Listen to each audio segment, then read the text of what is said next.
Yo, what's going on, guys? It's Houston Sports Talk back into the video day, and today the Philadelphia Eagles have drafted Kyle McCord in the 6th round, pick 181.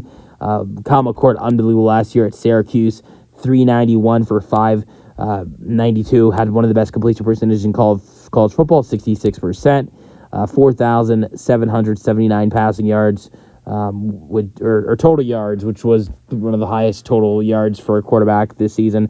The interceptions were really high for McCord, higher than 2023 with Ohio State, 12 interceptions, which I think definitely is why he wasn't a 4th or a 5th round pick instead of being a 6th round pick I think being a 6th round pick, I think the interceptions play a role into that instead of him being a 5th or 4th rounder.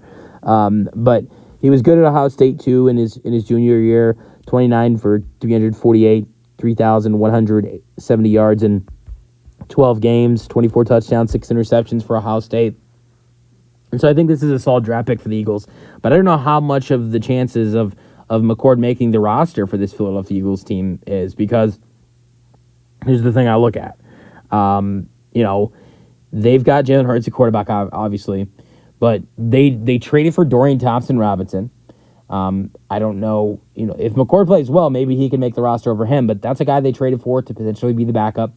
Tanner McKee is a guy that looked really good at the end of the season for the Eagles, and I think the way Tanner McKee played at the end of the season when Jalen Hurts was hurt and was concussed, and how well he played made the Eagles more confident in trading their backup Kenny Pickett for Tanner McKee to potentially take over that backup spot.